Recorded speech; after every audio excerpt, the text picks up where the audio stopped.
সবাইকে স্বাগত আবার একটা নতুন ভিডিওতে। তো আমরা এখন কচুয়া থেকে এবার এসেছি চাকলার মন্দিরে, লোকনাথ বাবার মন্দির। তো চলুন আপনাদেরকে মন্দিরটা ঘুরিয়ে দেখাবো।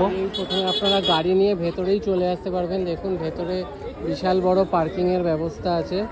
আর এখানে চটি রেখে আপনারা এখানেও চটি কাউন্টারে সব জমা রাখতে পারবেন। জুতো 2 টাকা করে, হেলমেট রাখা হয় 5 টাকা করে। তো এখানেও প্রচুর ভিড়। তো এবার যাবো ভেতর দিকে।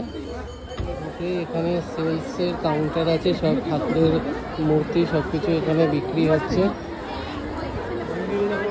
মানে মেঝে যেহেতু গরম হয়ে থাকবে, ওনারা কিন্তু ঠান্ডা জল বিছিয়ে বা জল দিয়ে ভিজিয়ে রেখে খুব ভালো একটা ব্যবস্থা করে রেখেছে। গরমে মানে পা রাখতে কিন্তু একদমই অসুবিধা হচ্ছে না।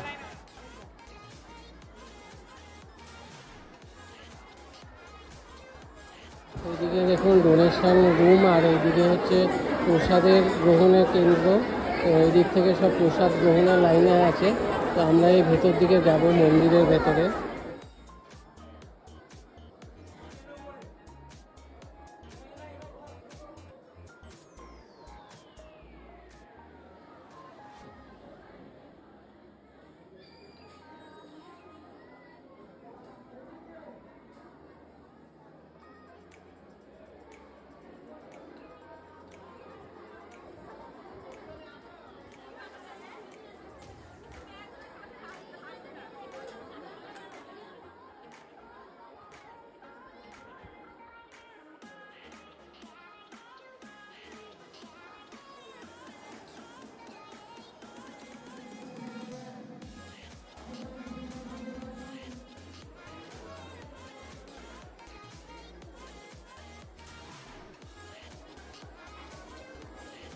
কিন্তু এখানে প্রচুর লোকের ভিড়, প্রচুর বাচ্চা কাচ্চার মুখে প্রসাদ দেওয়া হচ্ছে এখানে। তো মানে অনেক ফ্যামিলি এসছে এখানে, আর প্রচুর প্রসাদের লাইনে দাঁড়িয়ে আছে অনেকে। তো আমরা যেহেতু কচুয়া থেকে অলরেডি ভোগ খেয়ে এসেছি, তো এখানে আর আমরা খাবো না। তো আস্তে আস্তে একটু ঘুরে ফিরে আমরা বেরিয়ে যাব। তো লোকেদের লাইন সব এই যে এইদিকে সব লাইন করে করে যাচ্ছে।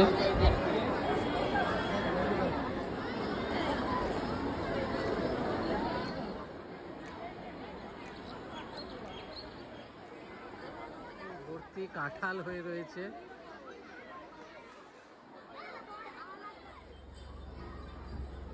আর এই গরমে বেশিক্ষণ আর এখানে থাকলাম না, ঠাকুর দর্শন করে এবার আমরা বেরিয়ে যাচ্ছি।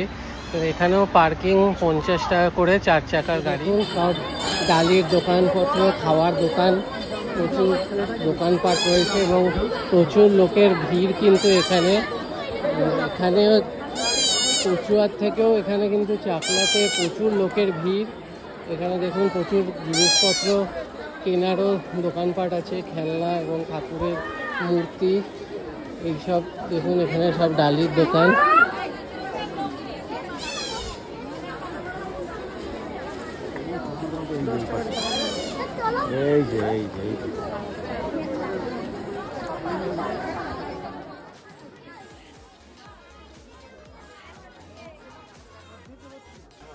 দেখতে পাচ্ছেন চারিদিকে সব ভর্তি দোকানপাট। আর এখানে ভিডিওটা এন্ড করব, এবার ফিরে যাওয়ার পালা। তো ভিডিওটা ভালো লাগলে ভিডিওটা কিন্তু লাইক করবেন, বেশি বেশি করে শেয়ার করবেন এবং পেজটা ফলো করে দেবেন। চলুন আবার দেখা হবে।